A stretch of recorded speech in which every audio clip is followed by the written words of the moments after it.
Are you ready to learn something new today? Yes? Wow, that's great. But first, make sure that you have your pen and notebook with you so you could jot down important information regarding our lesson. Brace yourself and let's get started. Let's begin our lesson with picture analysis. In this activity, I will be showing you pictures for you to analyze. And then tell me, in what particular field do we usually see these tools, equipment, and materials? Let's start with picture number 1. What tools do you see in the picture? Can you tell me in what particular field do we usually see these tools? If your answer is medicine, then you got it right. Great job! How about in picture 2? What tools do you see? Can you identify in what particular field do we usually see these tools? Yes? Great job! Those tools are used in cookery. Now let's proceed with picture number 3. To what particular field do we usually see these tools? Very good. Those tools are used in carpentry. Great job! Now, let's take a look with picture number 4. In what particular field do we usually see these tools? Yes, great. Those tools are used in gardening. Great job! Finally, let's take a look closely with picture number 5. What tools do you see in the picture? Can you tell me in what particular field do we usually see these tools? Great job! Those tools are used in embroidery.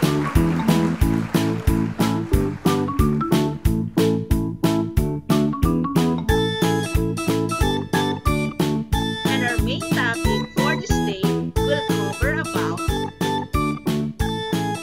the embroidery, its tools, and materials. The learning competency that you must acquire for this lesson is to understand embroidery as a craft and its technique. And at the end of this lesson, you are expected to meet the following learning outcomes from the content of our lesson today. Describe embroidery, its background, and its examples, and identify the tools and materials used. So what is embroidery? Embroidery is the art or process of decorating fabric or other materials with a variety of thread or yarn color using a needle. And there are 6 basic kinds of embroidery, and I will discuss this briefly and show you some of their examples because this will be discussed further with our upcoming lesson. The first one is the pure stitchery. It is a needlework on which you are working with needle and thread. From how you can see from the pictures, embroidery articles are designed and were created especially through the use of the needle and thread. There. The second one is the cutwork embroidery. It is the technique commonly used on linens to give decorative flair. It is similar to applique, but instead of adding fabric, you trim it away, and it's being done on fabric with spaces cut in between as shown from the pictures. Look. An example of this is the buttonhole stitch. The third one is the drone thread work. It is a form of a counted thread embroidery based on removing threads. Look. From warp or the threads on the loom over and or the weft or the threads under the piece of even weave fabric. The remaining threads, like in this picture, are grouped or bundled together into a variety of patterns as shown from the samples. There.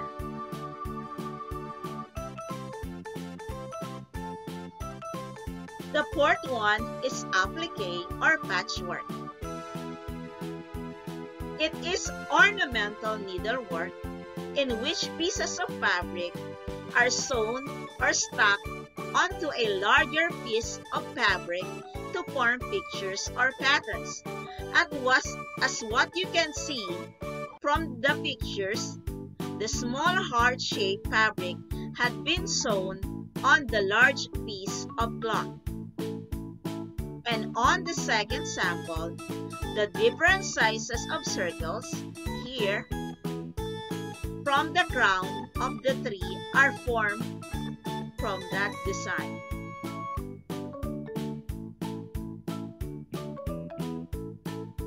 The fifth one is quilting.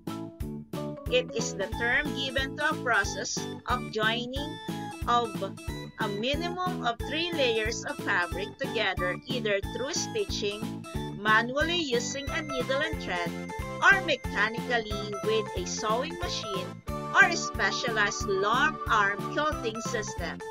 We can commonly see these kinds of embroidery articles in comforters, like in this example, pat holders, and the other one is the doormat. Next is smacking. It is an embroidery technique used to gather fabric so that it can be stretched. Before, elastic smacking was commonly used in cuffs, bodices, necklines, in garments where buttons were undesirable. We usually see these embroidery articles on throw pillowcases and blouses and dresses. Those are just brief information about embroidery, and I believe with those sample pictures, you are starting to get excited on how these embroidery articles are being done. Do you know that Lumban, Laguna is known as the embroidery capital of the Philippines? Lumban became known as the embroidery capital of the Philippines because it is where fine husi and piña cloth are embroidered by hand.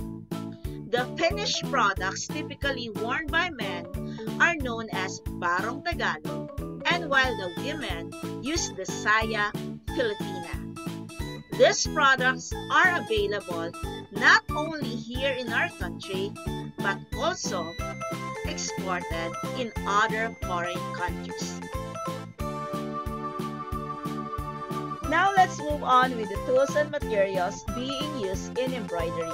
This is important for us to know before creating any embroidery project or article. The embroidery needle is a short piece of steel with a fine point at one end. It has 3 kinds: the crewel, the chenille, and the tapestry. The crewel needle has sizes 1 to 10 and sharp pointed, medium to length with large eyes for easy threading. They are used in most standard embroidery. While the chenille needle has sizes 13 to 26, are also sharp-pointed needles, but they are thicker and have larger eyes, appropriate for embroidery that is worked with heavier yarns. Moreover, the tapestry needles are from sizes 13 to 26. They are similar to chenilles but are blunt rather than sharp. Look at the tip of the needles, they are blunt. Embroidery scissors. It will help you in doing some tasks like trimmings, scallops, clipping threads, or cutting large eyelets. Next is the embroidery frame or hoops. It is a device to keep the fabric stretched while you apply embroidery stitches on the design. It is helpful so you can work with ease while embroidering. Of course, the tape measure. It is intended for measuring more than 1 foot distances. And thimbles. These are made from metal or plastic to protect the middle finger and push the needle while doing embroidery work. The needle threader is used for easier threading, especially by those sewers with poor eyesight. Next is the pin cushion. It may be made of cotton, wool, or hair. This is where the pins are and needles are pinned. It is where we can secure our needles and pins together. If a tape measure is used for measuring more than 1 foot, gauge or ruler is used to measure short distances.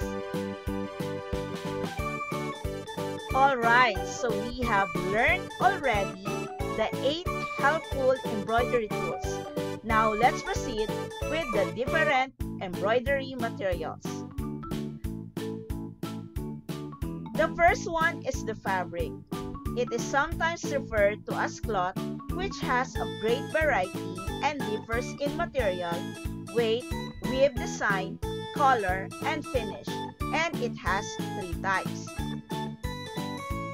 Even weave. It is intended for hard hanger embroidery since the number of threads per square inch is the same for both warp and weft or woof. It can be used in drone embroidery. Next is the common weave.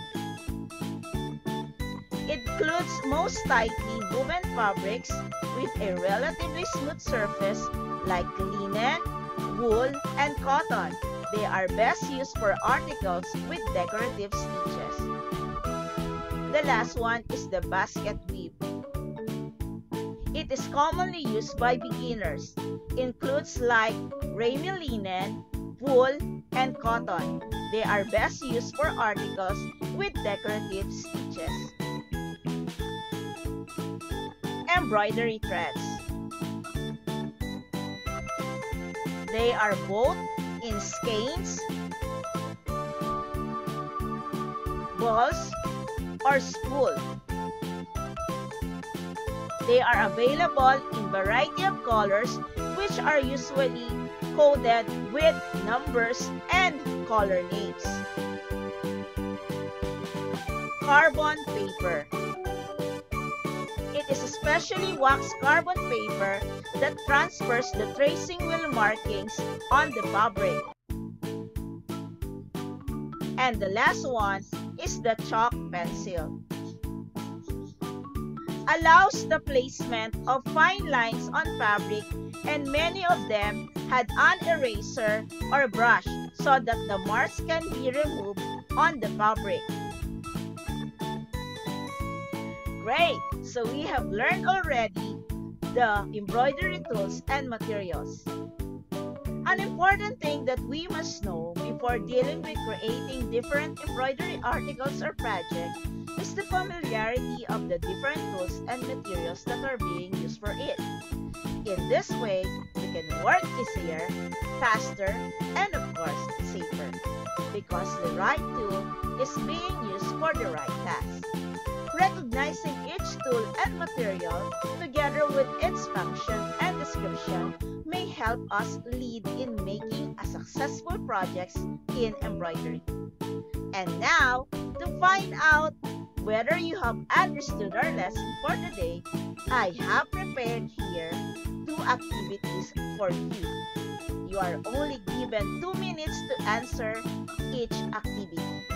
For our first activity, this is what you're going to do. Match the description in column A to their correct names as listed in column B. On your answer sheet, write only the letter of the correct answer. Be ready with your answer sheet and pen and start answering activity 1. Your timer starts now. 2 minutes.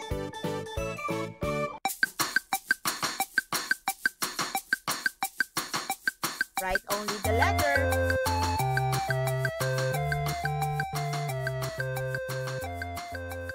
All right, pens up, and let's check your answer.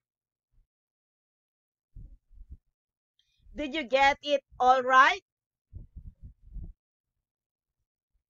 Wow, great job!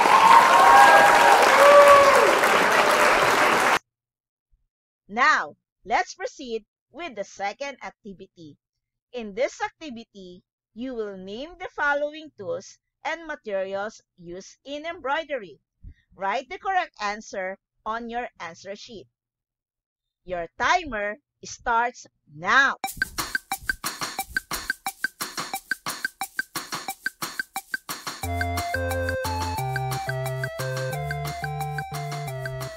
Tick-tock, tick-tock. All right, pens up, and let's check your answer. Did you get it all right too? That's good to know. It seems that you really understood our topic for this day. And with that, great job!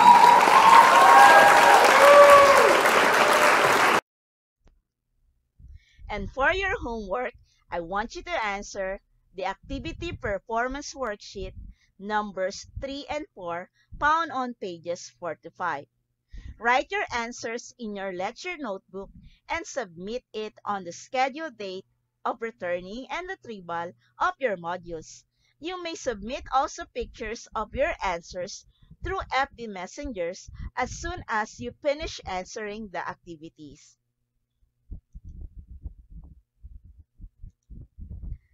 That's all for today.